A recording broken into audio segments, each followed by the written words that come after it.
Long before the United States declared its independence, the ideals of freedom, liberty, and self-government had already begun to take root in the American colonies. Many of the early European settlers who crossed the Atlantic brought with them more than personal possessions.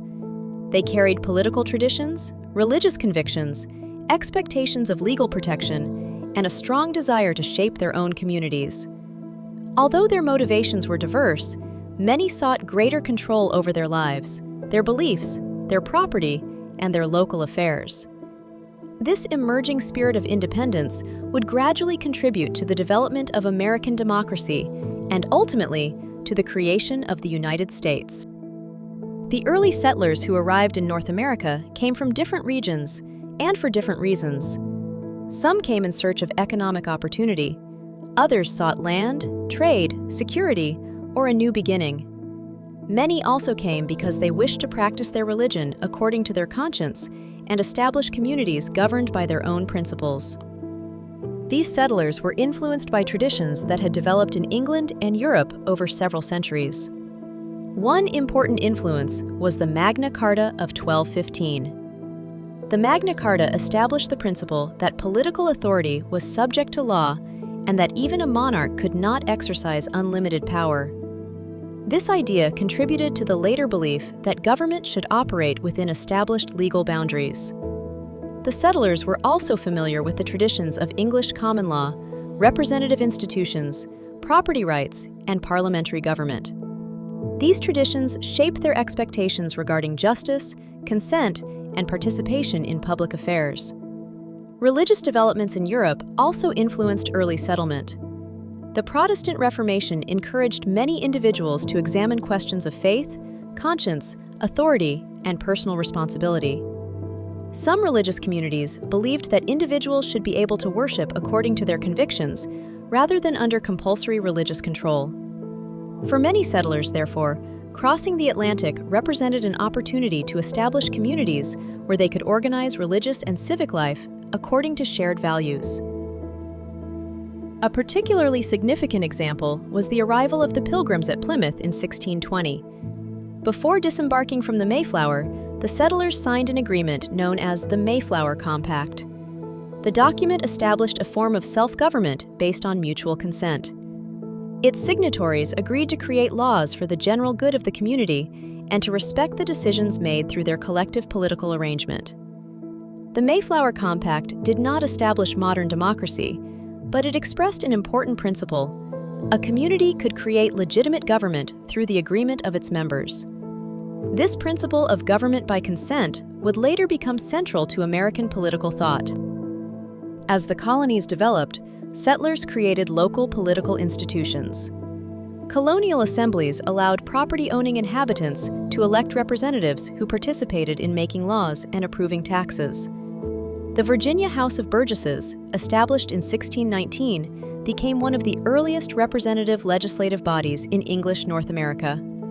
In New England, town meetings gave community members opportunities to discuss local issues, vote on decisions, and select public officials.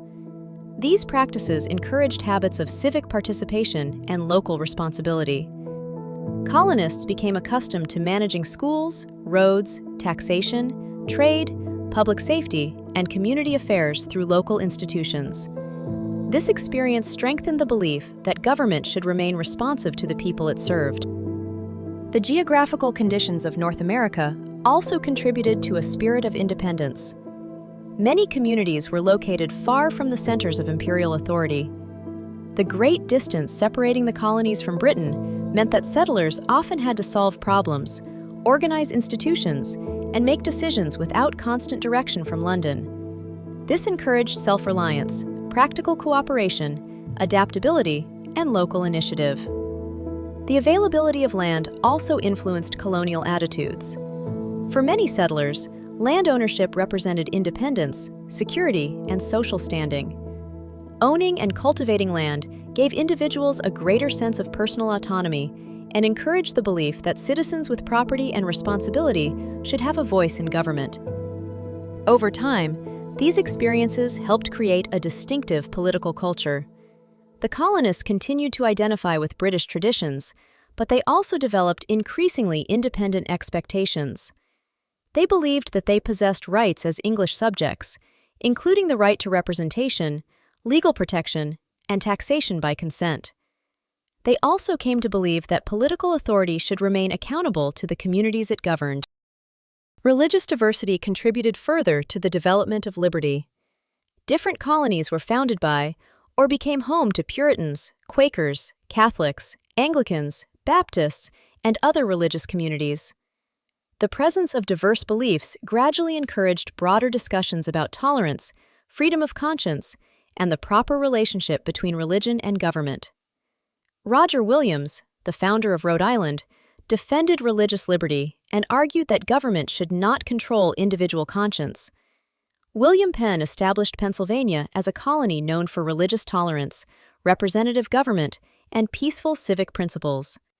These experiments helped expand the meaning of liberty in colonial America. The colonial press also became an important instrument of freedom. Newspapers, pamphlets, sermons, and public debates allowed ideas to circulate across the colonies. Through reading and discussion, colonists encountered arguments about natural rights, representative government, political accountability, and individual liberty. Enlightenment thinkers such as John Locke had a particularly strong influence. Locke argued that individuals possess natural rights and that governments derive their authority from the consent of the governed. He maintained that government exists to protect life, liberty, and property. These ideas found a receptive audience among colonists who already possessed considerable experience in local self-government. By the 18th century, the spirit of liberty had become deeply connected to colonial identity. When the British government later attempted to impose new taxes and regulations after the French and Indian War, many colonists believed that their established rights were being threatened. Their resistance was expressed in the famous principle, "No taxation without representation." This was not simply an objection to taxation. It reflected a broader conviction that free people should not be governed without their consent. The political traditions, religious convictions, and civic practices of the early colonies therefore helped prepare the intellectual foundations of the American Revolution. The Declaration of Independence later transformed these colonial experiences into universal political principles. It proclaimed that all people possess unalienable rights and that governments derive their just powers from the consent of the governed. The Constitution then established institutions intended to protect liberty through representative government, separation of powers, federalism, and the rule of law. The spirit of freedom and liberty in early America did not emerge suddenly in 1776.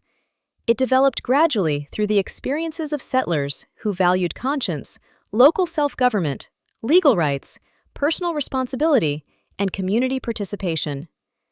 From the Mayflower Compact and colonial assemblies to town meetings and religious communities, early Americans developed practices that encouraged independence and civic engagement. These traditions helped shape a political culture in which government was expected to serve the people, respect established rights, and derive its authority from public consent. The settlers' aspiration to govern their own communities ultimately contributed to a much larger historical transformation. What began as a search for greater freedom, opportunity, and self-direction became one of the foundations of the American Republic. The spirit they carried across the Atlantic would eventually find its most powerful expression in the Declaration of Independence, the Constitution, and the continuing American commitment to liberty and self-government.